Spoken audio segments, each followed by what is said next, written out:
A live broadcast was also made from a radiological study in the city of Lima, which is a place where live X-ray, fluoroscopy, and tomography analysis are performed. And Dr. David Ruiz Vela and Dr. Ricardo Anicama were there, as well as the journalist Joyce Mantilla. Let's listen. From the city of Lima in Peru, a simulcast was made to the city of Los Angeles in the United States with the participation of the recognized journalist Joyce Mantilla, who, in the company of Dr. Ruiz Vela and Dr. Ricardo Anicama, carried out completely live, in a historical way, tomography exams on the dried bodies of Sebastian and Santiago.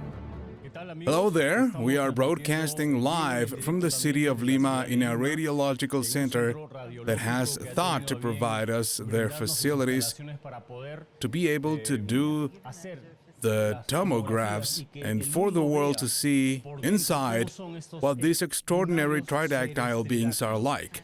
We are in the company of forensic physician David Ruiz and Dr. Ricardo Anicama. Both are experts, one in forensic medicine, and Dr. Ricardo Anicama, who is to my left, is one of the most important doctors specialized in head and neck surgeries. Let's zoom a little towards the neck, because it is an implant that looks like a band-aid. It's like very thin and wraps half of the neck.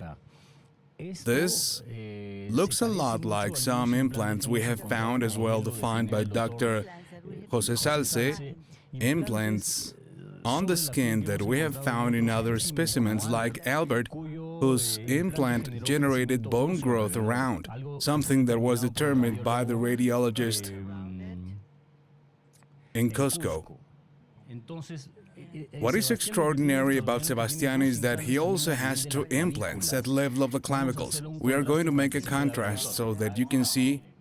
There it is, perfectly. When we do this reconstruction, it will give impact to the metal, and we can observe two other metal structures in addition to the one in the front region of the neck, and which is more or less at the level of both clavicles.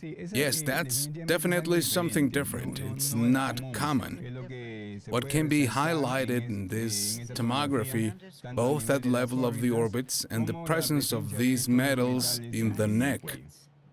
And I can tell you that there is not a single evidence of manipulation that can give us signs that this body has been manipulated. That is, they are 100% authentic. There is no evidence of tampering for this era, so we have not manipulated it. And that when one evaluates tridactyly, there is no stump that has been removed, a bone. The difference between the two bodies, Santiago, there is a difference, let's call it ages. They are almost the same, but in a different state of growth. One is 3 to 5 years old and the other about 7 to 9, more or less. Calculating from the human perspective, not their perspective, because obviously we make our own human paradigm.